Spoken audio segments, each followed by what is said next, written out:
ಹುಡುಗಿ ನೋಡೋಕೆ ಚೆನ್ನಾಗಿದ್ದಾಳೆ, ಮದುವೆನೂ ಆಗೈತಂತೆ. ಯಾಕೆ ಈ ಅಮ್ಮನ ಕೈಗೆ ಬಂದು ಸಿಕ್ಕಾಕೊಂಡ್ಲು ಅನ್ನೋದೇ ಗೊತ್ತಿಲ್ಲ. ಈ ಅಮ್ಮ ಹೇಳ್ದಂಗೆ ಕೇಳ್ಕೊಂಡು ಈ ಅಮ್ಮ ಏನು ಬೇಕಾದ್ರೂ ಮಾಡ್ತಾಳೆ, ಯಾಕಂದರೆ ಚೆನ್ನಾಗಿದ್ದಾಳಲ್ಲ ಹುಡುಗಿ. ಅದಕ್ಕೆ ಅವಳಿಗೆ ಬೇರೆ ಹಿಂಗೆ ಆಗೈತಲ್ಲ, ದುಡ್ಡು ಮಾಡ್ಕೊಳಕ್ಕಾಗಿ ಏನು ಬೇಕಾದ್ರೂ ಮಾಡ್ತಾಳೆ. ಈ ಬಡ್ಡಿ ಬಗ್ಗೆ ಮೈ ಅಂತವಳು ಅನ್ನೋದು ಗೊತ್ತಿಲ್ಲ ಈ ಹುಡುಗಿಗೆ. ಹೋಗಿ ಹೋಗಿ ಇಂಥವಳನ್ನೆಲ್ಲ ಯಾಕೆ ಮಾತಾಡಿಸ್ಕೊಂಡು ಇಲ್ಲಿ ಹೇಳ್ದಂಗೆ ಕೇಳ್ಕೊಂಡು ಇದ್ದಾಳೆ. ಅವ್ರ ಮನೆ ಹತ್ರ ಇದ್ದಾಳೇನೋ, ಹೋಗಿ ಅವಳಿಗೆ ಹೇಳ್ಬತ್ತೀನಿ ಯಮ್ಮನ ಬುದ್ಧಿ ಎಲ್ಲನ, ಯಮ್ಮನ ಪ್ಲಾನ್ ಏನಂತ ಗೊತ್ತಾಗಲಿ. ನಾನು ಇವಾಗ ಯಾಕೆ ಸುಮ್ಮನೆ ಇದ್ದೀನಿ ಅಂದರೆ ಸ್ವಲ್ಪ ದಿನ ಸುಮ್ಮನೆ ಇರಬೇಕು ಅಂತ ಸುಮ್ಮನೆ ಇದ್ದೀನಿ. ಪಾಪ ನಮ್ಮ ಅಕ್ಕ ದೊಡ್ಡ ಅಕ್ಕನೂ ಎದುರ್ಕೊಳ್ಳುತ್ತೆ, ನಾನು ಎದುರ್ಕೊಂತೀನಿ. ಏನು ಮಾಡೋಕ್ಕಾಗಲ್ಲ, ಎದುರ್ಕೊಂಬ್ಲೇಬೇಕು. ಈಗ ಯಮ್ಮನ ಕೈಯಾಗೆ ಎಲ್ಲ ನಾವು ದುಡ್ಡು ಕಾಸಿಂದ ಆಗಿರ್ಬೋದು ಎಲ್ಲ ಯಮ್ಮನ ಕೈಯಾಗೆ ಐತೆ. ಇವಾಗ ಇವ್ರ ಮಕ್ಕಳು ಬೇರೆ ಇವ್ರು ಹೇಳ್ದಂಗೆ ಕೇಳ್ತಾರೆ, ಅವ್ರ ಅಮ್ಮ ಹೇಳ್ದಂಗೆ.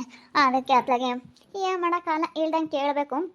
ಇಲ್ಲ ನಾನು ನಮ್ಮ ಅಕ್ಕ ಮಾತಾಡ್ಕೊಂಡು ಇಲ್ಲ ಈ ಅಮ್ಮನಿಗೆ ಬುದ್ಧಿ ಕಲಿಸ್ತೀವಿ, ಬಿಡಲ್ಲ. ನನಗಂತೂ ಸಿಕ್ಕಾಪಟ್ಟೆ ಒಂಥರ ಭಯ ಭಯ ಆಗ್ತೈತೆ. ಏನು ಹೇಳ್ತಾನೆ ಏನೋ ಸುಬ್ಬು ಅಂತ ಅನ್ನಿಸ್ತೈತೆ. ಗೌಡ್ರು ಬೇರೆ ಎಲ್ಲ ಹೋಗವ್ರಂತೆ, ಬರ್ತಾರಂತೆ. ಯಾವ ನ್ಯಾಯ ಪಂಚಾಯಿತಿ ಮಾಡ್ತಾರೋ, ಎಷ್ಟೊತ್ತಿಗೆ ಕರ್ಕೊಂಬಂದ್ಬಿಡ್ತಾರೋ, ಎಷ್ಟೊತ್ತಿನಲ್ಲ ನನ್ನ ಕರ್ಕೊಂಡೋಗ್ಬಿಡ್ತಾರೋ, ಅವ್ರ ಜೊತೆ ನಾನು ನೆಮ್ಮದಿಯಾಗಿದ್ದು ಬಿಡೋಣ ಅನ್ನಿಸ್ಬಿಡ್ತೈತೆ. ಏನು ಹೇಳ್ಬೋದು ಸುಬ್ಬು ಅನ್ನಿಸ್ತೈತೆ ನನಗೆ. ಅವನಿಗೆ ಇನ್ನೂ ನನ್ನ ಮೇಲೆ ಸಿಟ್ಟು ಹೋಗಿಲ್ಲ ಅನಿಸುತ್ತೆ. ಈ ಅಮ್ಮ ಏನಕ್ಕೆ ಗೊತ್ತೈತೆ, ಬಡ್ಡಿ ಭಾಗ್ಯ ಆಂಟಿ ಸೊಸೆ. ಇಲ್ಲಿದೆಯಾ? ಇದೇ ನನ್ನ ನಿಮ್ಮದು ಮನೆ ಜೀವಿತ? ಹ್ಞೂನಕ್ಕ, ಇದೇ ನಮ್ಮ ಮನೆ. ನಾನು ಬರಲ್ಲ ಅಕ್ಕ, ನಮ್ಮ ಮನೆಗೆ ನ್ಯಾಯ ಪಂಚಾಯಿತಿ ಮಾಡಿಸ್ತಾ ಇದ್ದಾರೆ. ಇವಾಗ ನನ್ನ ಗಂಡ ಏನಾದ್ರೂ ನನಗೆ ಬಾ ಅಂತ ಹೇಳಿದ್ರೆ ನಾನು ನನ್ನ ಗಂಡನ ಮನೆಗೆ ಹೋಗ್ಬಿಡ್ತೀನಿ. ನಮ್ಮಪ್ಪ ನಮ್ಮಮ್ಮ ಇವಾಗ ಪಂಚಾಯಿತಿ ಖಾಲಿ ಆಗ್ತಾ ಇದ್ದಾರೆ, ನಾನು ಬರೋಕ್ಕಾಗಲ್ಲ. ಬಡ್ಡಿ ಬಗ್ಗೆ ಮಂಟಿ ಹೇಳಿ ಕಳಿಸ್ತಾ? ಆತ ಹೇಳಿಲ್ಲ ಏನಿಲ್ಲ. ಅಯ್ಯಮ್ಮ ಮನೆಯಾಗಿದ್ಲು, ನಾನು ನೀನು ಗುಡ್ಕೊಂಡು ಬಂದು ಹೇಳೋಣ ಅಂತ. ನೋಡೋಕೆ ಚೆನ್ನಾಗಿದ್ಯಾ, ಸುಮ್ಮನೆ ಯಾಕೆ ನಿನ್ನ ಜೀವನ ಹಾಳು ಮಾಡ್ಕೊಂತೀಯ? ನಿಮ್ಮಪ್ಪ ನಿಮ್ಮಮ್ಮ ಎಲ್ಲ ಹೇಳ್ದಂಗೆ ಕೇಳ್ಕೊಂಡು ಸುಮ್ಮನೆ ನಿನ್ನ ಗಂಡನ ಮನೆಗೆ ನೀನು ಹೋಗಿ ಕಾಪುರ ಮಾಡೋದು ಕಲಿ. ನಮ್ಮ ಅತ್ತೆ ಪ್ಲಾನ್ ನಿನಗೆ ಗೊತ್ತಿಲ್ಲ. ನಮ್ಮ ಅತ್ತೆ ಏನು ಅಂದ್ಕೊಂಡವಳೆ ಗೊತ್ತಾ, ನೀನು ಚೆನ್ನಾಗಿರೋದಕ್ಕೂ ಅದಕ್ಕೂ ನಿನ್ನ ಕೇಳ್ದವ್ರ ಹತ್ರ ಎಲ್ಲ ಕಳಿಸ್ಬಿಟ್ಟು ಚೆನ್ನಾಗಿ ದುಡ್ಡು ಮಾಡ್ಕೊಂಬನ ಅಂತ ಅನ್ಕೊಬಿಟ್ಟವಳೆ ನಮ್ಮ ಅತ್ತೆ ಬುದ್ಧಿ ನಿನಗಿನ್ನೂ ಗೊತ್ತಿಲ್ಲ. ಅದಕ್ಕಾಗಿ ನಾನು ಹೇಳೋಣ ಅಂತ ಬಂದೆ ಈ ವಿಷಯನ. ಬೇಡ, ನಮ್ಮ ಅತ್ತೆ ಮತ್ತೆ ಕೇಳ್ಕೊಂಡು ನಮ್ಮ ಅತ್ತೆ ಜೊತೆಗೆ ಯಾವತ್ತೂ ನೀನು ಹೋಗ್ಬೇಡ. ಇವಾಗ ನಾನು ಓಡಿಸಿ ನನ್ನ ಮಗು ಮದುವೆ ಮಾಡ್ಕೊತೀನಿ, ಅದೆಲ್ಲ ಸುಳ್ಳು, ಅದೆಲ್ಲ ಶುದ್ಧ ಸುಳ್ಳು. ನಿನ್ನ ಮನೆ ಕೆಲಸದವಳು ಅಂತ ನನ್ನ ಹತ್ರ ಹೇಳ್ದಾಗಲೇ ಗೊತ್ತಾಯ್ತಾ ನಿನಗೆ ಆ ಯಮ್ಮನ ಬುದ್ಧಿ ಎಂಥದ್ದು ಅಂತ? ಮನೆ ಕೆಲಸದವಳು ಅಂತ ಹೇಳ್ತಾ ನನಗೆ ಅದಕ್ಕೆ ಬೇಜಾರಾಗ್ಬಿಡ್ತು. ಸಖತ್ತು ಬೇಜಾರಾಗ್ಬಿಡ್ತು. ನಾನು ಅದಕ್ಕೆ ತೆಗಿ ಇದ್ರೆ ನನ್ನ ಗಂಡನ ಮನೇಲಿ ಇರಬೇಕು, ಇಲ್ಲ ಅಂತಂದರೆ ಜೀವನನೇ ಬೇಡ ಅಂತೇಳಿ ನಾನು ಅದಕ್ಕೆ ಅದೇ ಬಂದ್ಬಿಟ್ಟೆ. ಎಲ್ಗ ಹೋಗ್ಯವಳೆ ಅಂತ ಅಂದ್ಕೊಂಡಿರುತ್ತಲ್ವೇ. ಫೋನ್ ಮಾಡಿದ್ರು ಮಾತಾಡ್ತಾ ಇದ್ಲು, ಕರ್ಕೊಂಬರ್ತೀನಿ, ಒಬ್ಳು ಒಳ್ಳೆ ಹುಡುಗಿ ಇದ್ದಾಳೆ, ನಿನ್ಗೆ ಎಷ್ಟು ದಿನ ಬೇಕೋ ಅಷ್ಟು ದಿನ ಇಟ್ಕೊ, ನಿನ್ಗೆ ಎಷ್ಟು ಆಸೆ ಬೇಕೋ ತೀರಿಸ್ಕೊ ಅಂತ ಮಾತಾಡ್ತಾ ಇದ್ಲು. ನಮ್ಮ ಅತ್ತೆ ಹುಟ್ಟು ಕಚ್ಚಡ ಬುದ್ಧಿ, ಹುಟ್ಟು ಲೋಫರ್ ಬುದ್ಧಿ ಇರೋದು ನಮ್ಮ ಅತ್ತೆ ಹತ್ರ. ನೀನು ಚೆನ್ನಾಗಿದೆಯಲ್ಲ ಅದಕ್ಕೆ ಚೆನ್ನಾಗಿ ದುಡ್ಡು ಮಾಡ್ಕೋಬೋದು ಅಂತ ಹಂಗೆ ಲೆಕ್ಕ ಹಾಕವಳೆ. ಅದನ್ನು ನಾನು ನಿನಗೆ ಅದಕ್ಕೆ ಹೇಳೋಣ ಅಂತ ಬಂದೆ. ಬೇಡ, ನಮ್ಮ ಅತ್ತೆ ಮಾತ್ರ ಕೇಳಬೇಡ. ಗಂಡನ ಮನೆಗೆ ಹೋಗಿ, ಈಗ ನಿನ್ನ ಗಂಡ ಇನ್ನೊಂದು ಮದುವೆ ಆಗಿರ್ಬೋದು, ಏನು ಮಾಡೋಕ್ಕಾಗುತ್ತೆ, ಅನುಸರಿಸ್ಕೊಂಡು ಚೆನ್ನಾಗಿತ್ಕೊಂಡು. ಈಗ 2 ಮದುವೆ ಆಗಿರ್ತಾರೆ, ಎಲ್ಲರೂ ಇವಾಗ ಅನುಸರಿಸ್ಕೊಂಡು ಇರ್ತಾರೆ. ಈಗ ಏನು ಮಾಡೋಕ್ಕಾಗಲ್ಲ, ಆಗೋದಾಗ್ಬಿಟ್ಟೈತೆ. ನೀನು ಹಿಂಗೆ ಮಾಡಿರೋದಕ್ಕಲ್ವೇ ಅವ್ನು ಹಂಗೆ ಮಾಡಿರೋದು.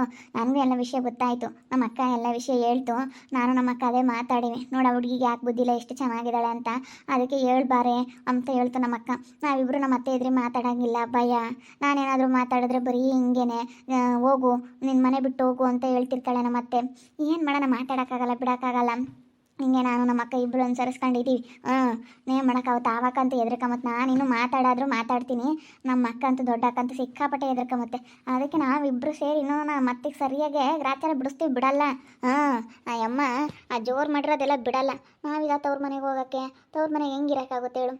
ನಮಗೂ ನಮ್ಮ ಗಂಡ ಮನೆ ಅಂಬದು ನಮಗೂ ಇರುತ್ತಲ್ಲ. ಅದಕ್ಕೆ ನಾನು ನಿನ್ಗೆ ಹೇಳೋಣ ಅಂತ ಬಂದೆ, ನಮ್ಮ ಅತ್ತೆ ಬುದ್ಧಿ ಏನು ಅಂತ ಹೇಳಿ. ಹೌದೇನು ಸಿ ಥೂ, ಅವಳೆಂಥ ಲೋಪರ್ ಮುಂಡೆ ಆಗವಳೆ. ಹಂಗಾರೆ ಇಂಥ ಕೆಲಸ ಮಾಡೋಕ್ಕೆ ನನಗೆ ಬಾ ನಮ್ಮ ಮನೆಗೆ ಅಂತ ಹೇಳಿದ್ಲು. ನನಗೇನು ನನ್ನ ಮಗ್ಗೆ ಮದುವೆ ಮಾಡ್ಕೊತೀನಿ, ನಮ್ಮ ಮನೆ ಸೊಸೆ ಆಗ್ಬಂತೆ ಅಂತ ಹೇಳಿದ್ಲು. ಅದೆಲ್ಲ ಸುಳ್ಳು. ಆ ಅಮ್ಮನ ಬೇರೆ ಆಲೋಚನೆ. ಆ ಅಮ್ಮ ಹಂಗೆ ಹೇಳಿದ್ರೆ ಬತ್ತಾಳೆ ಅಂತ ಹೇಳಿರೋದು. ನನ್ನ ಮನೆ ಸೊಸೆ ಅಂದರೆ ಬಡ್ಡಿ ಭಾಗ್ಯ ಬಂದರೆ ಹೆಸರುವಾಸಿ ಬಡ್ಡಿ ಕೊಟ್ಕೊಂಡು ದುಡ್ಡು ಒಡವೆ ಎಲ್ಲ ಚೆನ್ನಾಗಿ ಮಾಡವಳೆ, ಆಸ್ತಿ ಐತೆ ಅಂತೇಳಿ ಬಡ್ಡಿ ಭಾಗ್ಯಮ್ಮನ ಸೊಸೆ ಅಂದರೆ ಖುಷಿ ಪಡ್ತಾಳೆ ಅಂತ ಹಿಂಗೆ ಹೇಳಿರೋದು. ಅದಲ್ಲ. ಕೇಳ್ದವ್ರ ಹತ್ರ ನೀನು ಕಳ್ಸೋಕ್ಕೆ, ಚೆನ್ನಾಗಿ ದುಡ್ಡು ಮಾಡ್ಕೊಳ್ಳೋಕ್ಕೆ, ಅಂಥದಕ್ಕೆ ನಿನ್ನ ಉಪಯೋಗಿಸ್ಕೊತಾ ಇರೋದು ನಮ್ಮ ಅತ್ತೆ. ಅದಕ್ಕೇ ನೀನು ಇಂಥದಕ್ಕೆಲ್ಲ ತಲೆನೇ ಹಾಕ್ಬೇಡ. ನಿನ್ನ ಪಾಡಿಗೆ ನೀನು ಚೆನ್ನಾಗಿರೋದು ನೋಡ್ಕೊಳಮ್ಮ ಅಷ್ಟೇ. ಈಗ ಚೆನ್ನಾಗಿದೆಯಾ, ಚೆನ್ನಾಗಿರೋದು ನೋಡು. ಅಯ್ಯೋ ಹೌದೇನಕ್ಕ, ನೋಡು ಅಮ್ಮನ ಬುದ್ಧಿ ನನಗೆ ಗೊತ್ತೇ ಆಗಲಿಲ್ಲ. ನಾನು ಏನೋ ಅಂದ್ಕೊಂಡಿದ್ದೆ. ಯಪ್ಪ, ನನಗಂತೂ ಸಾಕಾಗ್ಬಿಟ್ಟೈತೆ ಇದೆಲ್ಲ ಕೇಳಿದ್ರೆ ಅಪ್ಪ ನನ್ನ ಜೀವನ ನಾನು ನೋಡ್ಕೊಂಡು ನಾನು ನನ್ನ ಗಂಡ ಮಗು ಅಂತೇಳಿ ಆರಾಮಾಗಿರ್ಬೇಕು ಅನ್ನಿಸ್ತೈತೆ. ಯಪ್ಪ ಜನ ನನಗೆ ಎಂತೆಂಥದಕ್ಕೆಲ್ಲ ಲೆಕ್ಕ ಹಾಕಿವ್ರೆ ಅನಿಸುತ್ತೆ. ನೋಡು ನೀನು ಯಾವಾಗ ಹಿಂಗೆಲ್ಲ ಮಾಡಕ್ಕೆ ನಿಂತ್ಕೊಂಡು ನೋಡು ಅಯ್ಯಮ್ಮ ಬಡ್ಡಿ ಭಾಗ್ಯಮ್ಮ ಎಂಥದಕ್ಕೆ ಲೆಕ್ಕ ಹಾಕ್ಯವಳೆ.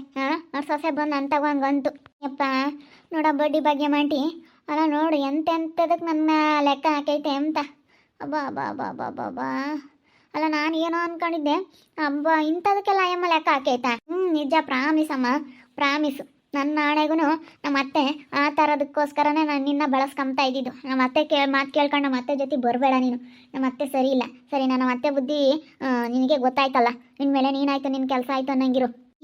ಗೊತ್ತಾಯ್ತಾಳೆ ಕಣೆ ಅಲ್ಲಿ ನಿಮ್ಮ ಅತ್ತೆ ಬೋತಾ ಇದ್ದಾಳೆ. ತಿರ್ಗಾ ನೀನು ಇಲ್ಲಿ ಬಂದಿರೋದು ನೋಡಿ ಇಲ್ಲಿ ಅತ್ತೆ ಹೇಳ್ದೆ ಅಂತ ಹೇಳಿ ಆಮೇಲೆ ಬೈದು ಬಿಡ್ತಾಳೆ. ಇಲ್ಲ ಆಚೆ ಹೋಗ್ಬೇಡ ಇವಾಗ ಇಲ್ಲೇ ಜೀವಿತರ ಮನೆ ಒಳಗೆ ಹೋಗಿ ಬಜಿಕೆ ಹೋಗು. ಇಲ್ಲ ನೀನು ಬೈದು ಬಿಡ್ತಾಳೆ ಕಣೆ. ಆಯ್ತಂಟಿ ಇಲ್ಲೇ ಬಜಿಕಂತೀನಿ ಮೊದಲೇ ಒಳ್ಳಾಳಲ್ಲ ಅಮ್ಮ ಅದಕ್ಕೇನೆ. ಇಲ್ಲಾಸಿ ಹೋದ್ರೆ ಇವಾಗ ಗೊತ್ತಾಗ್ಬಿಡುತ್ತೆ ಕಾಣಿಸುತ್ತೆ. ಹೋಗು ಅಲ್ಲೇ ಬಜಿಕೆ ಹೋಗು ಅಲ್ಲಿ ಒಳಗೆ ಹೋಗಿ ಬಜಿಕೆ. ಬರ್ತಾ ಇದ್ದಾಳ ಅಮ್ಮ ಏನು ಹೇಳಕ್ಕೆ ಬರ್ತಾ ಇದ್ದಾಳೋ ಏನೋ ಯಾಕೆ ಬರ್ತಾ ಇದ್ದಾಳೋ ಏನೋ ಅಗಳ ಈ ಜೀವಿತ ಇಲ್ಲೇ ಇದ್ದಾಳೆ. ಭಾಗ್ಯಂಟಿ ಇಲ್ಲಿಗೆ ಬಂದೆ ಯಾಕೆ ಅಲ್ಲಿಗೆ ಮನೆ ತಕ್ಕ ಹೋಗೋಣ ಅಲ್ಲೇ ಇರ್ಮಂತೆ ಯಾಕೆ ಇಲ್ಲಿ ಇದೆಯಾ. ಇಲ್ಲ ಭಾಗ್ಯಮಂಟಿ ನಮ್ಮ ಅಪ್ಪ ನಮ್ಮ ಅಮ್ಮ ತಕ್ಕ ಹೋಗಿ ನಮ್ಮ ಅಪ್ಪ ನಮ್ಮ ಅಮ್ಮನ ಕರ್ಕೊಂಬಂದಿದ್ದೀನಿ. ಅವರು ನ್ಯಾಯ ಪಂಚಾಯತಿ ಮಾಡಿ ನನ್ನ ಗಂಡನ ಹತ್ರ ಬಿಡ್ತಾರೆ. ನನ್ನ ಗಂಡನ ಹತ್ರ ಹೋಗ್ತೀನಿ ನಾನು. ಎಲ್ಲೂ ಬರೋಕ್ಕಾಗಲ್ಲ. ಅಯ್ಯೋ ನೀನಾಗಿ ನೀನು ಹೋದ್ರೆ ಅವ್ರು ಎಷ್ಟು ಸದ್ರ ತಗೊಂಬನ ನಿನ್ನ ನೀನು ಹೋಗ್ಬಿಡ ಬಾ. ಸುಮ್ಮನೆ ಏನಕ್ಕೆ ನೀನು ಇಷ್ಟ ಅಂದೆಲ್ಲ ಪದ್ಧತಿ ಬಿಡ್ತೀಯಲ್ಲ ನಾನಾಗಮ್ಮ ಯಾಕಣ ಭಾಗ್ಯಕಾಯ ಮತ್ತೆ ತಪ್ಪು ಮಾಡೇವಳೆ ಅಂದಮೇಲೆ ಇವತ್ತು ಅನುಭವಿಸ್ತಾ ಇದ್ದಾಳೆ. ಅದಕ್ಕೆ ಅವ್ರ ಅಪ್ಪ ಅವರಮ್ಮ ಇನ್ನ ಕರ್ಕೊಂಬಂದು ನಾನು ತಪ್ಪಾಯ್ತು ಅಂತೇಳಿ ಗಂಡನ ಮನೆಗೆ ಹೋಗ್ತೀನಿ ಅಂತಾಳೆ. ಅವಳು ತಪ್ಪು ಮಾಡ್ಯಾಳೆ ಅವಳು ತಪ್ಪು ಇವತ್ತು ಅವಳಿಗೆ ಗರ್ವಾಗೈತೆ ಬಿಡು ಹೋಗ್ಲಿ ಗಂಡನ ಜೊತೆ ಚೆನ್ನಾಗಿರ್ಲಿ ಅವಳು ಚೆನ್ನಾಗಿರ್ಲಿಲ್ಲ ಅಂತ ಹೇಳ್ಬೇಕಮ್ಮ. ನೀನು ಯಾಕೆ ಕರ್ಕೊಂಡು ಹೋಗ್ತೀಯ. ಎಷ್ಟು ಚೆನ್ನಾಗಿ ನೋಡ್ಕೊಂತಾ ಇದ್ದೆ ನಿನಗೇನು ಕಡಿಮೆ ಆಗಿತ್ತು ಹೆಂಗೆ ನೋಡ್ಕೊಂತಾ ಇದ್ದೆ ನೀನು ಸುಮ್ಮನೆ ಹಿಂಗೆ ಹೋದ್ರೆ ಇವಾಗ ಸದ್ರ ತಗೊಬಿಡ್ತಾರೆ ನಿನ್ನ. ನೋಡಪ್ಪ ಗಂಡನ ಮನೆಗೆ ಅವಳೇ ಓದ್ಲು ನೋಡು ಅವನೆಲ್ಲ ಹಿಂಗೆಲ್ಲ ಮಾಡಿದ್ರು ಇದೆಲ್ಲ ಗೊತ್ತಿದ್ರು ಅವನು ಬಾಯಿಗೆ ಬಂದಂಗೆ ಬೈದಿದ್ರು ಗಂಡನ ಮನೆಗೆ ಹೋಗ್ಬಿಟ್ಲು ಅಂತೇಳಿ ಎಲ್ಲ ಬೈದು ಬಿಡ್ತಾರೆ. ಅದಕ್ಕಾಗಿ ನೀನು ಸ್ವಲ್ಪ ಯೋಚನೆ ಮಾಡು ತಲೆಗೆ ನೀನು ಸ್ವಲ್ಪ ತಲೆ ಓಡಿಸಿ ಯೋಚನೆ ಮಾಡು. ನೀನಾಗಿ ನೀನು ಹೋದ್ರೆ ಅವ್ರು ನಿನ್ನ ಏನು ಅಂತಾರೆ ಅಂತ. ಹೋಗ್ಬಿಡ ಬಾ ನಮ್ಮ ಮನೇಲಿ ಇದ್ದಿದ್ರೆ ನಾನು ನಿನ್ನ ಚೆನ್ನಾಗಿ ನೋಡ್ಕೊಂತಾ ಇದ್ದೆ. ಇಲ್ಲ ಬಗ್ಗೆ ಮಂಟಿ ಬರೋಕ್ಕಾಗಲ್ಲ ಯಾಕಂದರೆ ಇವಾಗ ನಮ್ಮ ಅಪ್ಪ ನಮ್ಮ ಅಮ್ಮಯ್ಯ ನ್ಯಾಯ ಪಂಚಾಯತಿ ಮಾಡಿಸ್ತಾರೆ ಕಲೆ ಹಾಕ್ತಾರೆ ಅದಕ್ಕೆ ಬರೋಕ್ಕಾಗಲ್ಲ. ಸರಿ ಅಮ್ಮ ಆಯಿತು ಬಿಡು ನಿಂಗಂದ್ರೆ ಇನ್ನೇನು ಮಾಡೋಕ್ಕಾಗುತ್ತೆ ಹೇಳು. ನಾನೇನೋ ನಿನ್ಗೆ ಒಳ್ಳೇದು ಮಾಡೋಣ ಅಂತ ಇದ್ನಮ್ಮ ಆದರೆ ನೀನು ನೋಡಿರಿ ಹಿಂಗೆ ಮಾತಾಡ್ತೀವಿ. ಸರಿ ಆಯಿತು ಬಿಡು ನಾವು ಒಳ್ಳೇದು ಮಾಡೋಣ ಅಂತ ಮಾಡ್ತೀವಿ.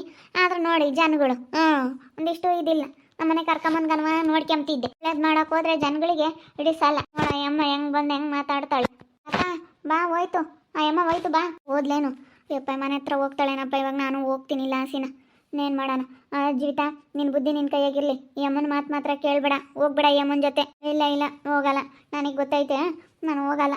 ಈ ಅಮ್ಮನ ಬುದ್ಧಿ ಏನು ಅಂತ ಯಾವ ಮನೆ ಕೆಲಸತಾಳು ಅಂತ ಅಮ್ಮ ಹೇಳಿದ್ಲು ಆವಾಗಲೇ ಗೊತ್ತಾಯ್ತು ಯಮನ್ ಬುದ್ಧಿ ಅಂತದಂತ. ಇಂಥದ್ಕೆಲ್ಲ ನನಗೆ ಬಳಸ್ಕೊಂತಾಳೆ ಅಂದರೆ ಇನ್ನು ಯಮನ್ ಬುದ್ಧಿ ಅಂತದಂತ ಇವಾಗ ಗೊತ್ತಾಗ್ತೈತೆ ನನಗೆ. ಮತ್ತು ನೋಡು ಅಮ್ಮ ಎಂಥದಕ್ಕೆ ಲೆಕ್ಕ ಹಾಕ್ಯವಳೆ. ಜೀವಿತ ನೀನು ಸರಿಯಾಗಿದ್ದಿದ್ರೆ ಯಾಕೆ ಹಿಂಗೆಲ್ಲ ಲೆಕ್ಕ ಹಾಕ್ತಾರೆ ಹೇಳು. ಅದೇ ಮತ್ತೆ ಈಗಳಮ್ಮ ಯಾರೂ ಆಗಲ್ಲ ಇದೆಲ್ಲನ 2 ದಿನ ಅಷ್ಟೇ ಯಾರೂ ಆಗಲ್ಲ. ನೀನು ಅಂದ್ಕೊಂಡಿರ್ಬೋದು ಬಡ್ಡಿ ಬಗ್ಗೆ ಆಂಟಿ ನನಗೆ ಒಳ್ಳೆ ಜೀವನ ಸೃಷ್ಟಿ ಮಾಡುತ್ತೆ ಅಂತ. ಏನಿಲ್ಲ ಅಮ್ಮ ಕೆಲಸ ಆಗೋವರೆಗೂ ದುಡ್ಡು ಮಾಡ್ಕೊಂಬವ್ರಿಗೂ ನಿನ್ನ ಜೀವಿತ ಅಂತಾಳೆ. ಆಮೇಲೆ ನಿನಗೇನು ಮಾಡ್ತಾಳ ಅಮ್ಮ ಗೊತ್ತಿಲ್ಲ. ನಿನಗೆ ಏನು ಬೇಕಾದ್ರೂ ಮಾಡೋಕೆ ಅಮ್ಮ ಹೇಳ್ತಾಳಲ್ಲ ನಮ್ಮ ಅತ್ತೆ ಅಂತವಳು. ಅದಕ್ಕೇ ನಿನ್ನ ಬುದ್ಧಿ ನಿನ್ನ ಕೈಯಾಗಿ ಇಟ್ಕೊಂಡು ಗಂಡನ ಜೊತೆ ಸಂಸಾರ ಮಾಡ್ಕೊಂಡು ಚೆನ್ನಾಗಿ ಇಟ್ಕೊಂಡು ಹೋಗೋದು ನೋಡು ಅಷ್ಟೇ. ಒಂಥರ ಮಾತೆಲ್ಲ ಕೇಳಿದ್ರೆ ಹಾಳಾಗೋಗ್ಬಿಡ್ತೀವಿ. ಯಾರು ಆಗಲ್ಲ ಕಟ್ಕೊಂಡಿರೋ ಗಂಡ ನಮ್ಮರು ತಮ್ಮರು ನಮ್ಮ ಅಪ್ಪಯ್ಯ ನಮ್ಮ ಅಮ್ಮಯ್ಯ ನಮ್ಮ ಬೆನ್ನಿಂದೆ ಹುಟ್ಟು ಬಂದವರೇ ಆಗೋದು ಹೊರತು ಬೇರೆ ಯಾರು ಆಗಲ್ಲ.